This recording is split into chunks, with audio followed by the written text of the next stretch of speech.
महात्मा गांधी मार्ग में ओडिशा मत्स्यजीवी महासंघर 6टी दाबी को विशाल समावेश करा जायछि। श्रीकांत परिडा सभापति बादल दास प्रसन्न बेहरा विकास दास उपस्थित रही।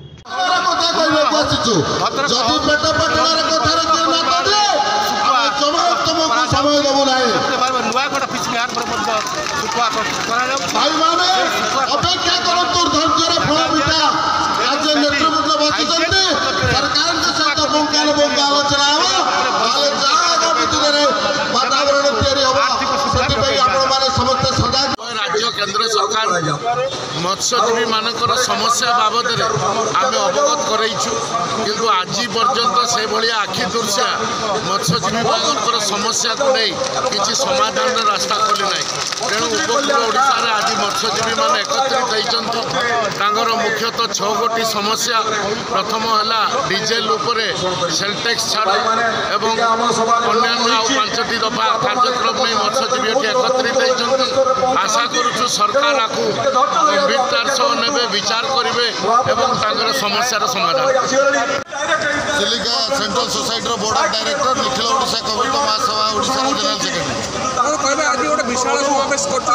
सेक्रेटरी। मूल कथा हूँ जिते नील जलराशि अच्छी नीलांबू तार समस्त अधिकारी आम मैंने मत्स्यजीवी जो मत्स्यजीवी यूनियन जिते अच्छी आम समस्त एकाठी समस्त दाबी समस्त अधिकार आमको सरकार तुरंत जोगाई देवार आवश्यकता अच्छी।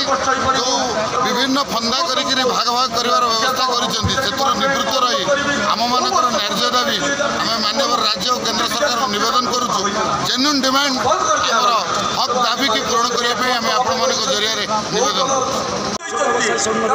प्रेसिडेंट अच्छे आज्ञा बहुत जो दुख अच्छी मत्स्यजीवी मत्स्य व्यवसायी संघ तरफ जो दुख दुख रही प्रथम दाबी डीजेल सब्सिडी द्वितीय दाबी पानी कमी समुद्र में गोटे सुव्यवस्था कर केमिकल पानी को दूषित पानी तो न जाऊ।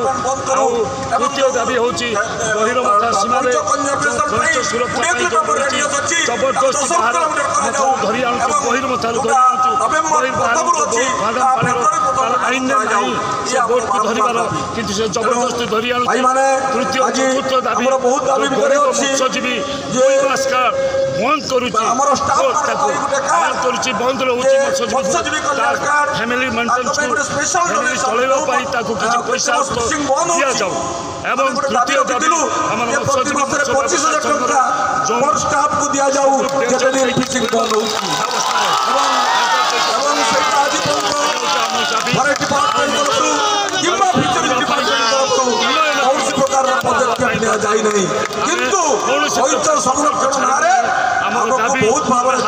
अनुरोध कर दाबी पूर्ण करती आपण मानक समस्त अनुरोध करी मत्स्यजीवी को अनुरोध करी समस्त एक दाबी रखू।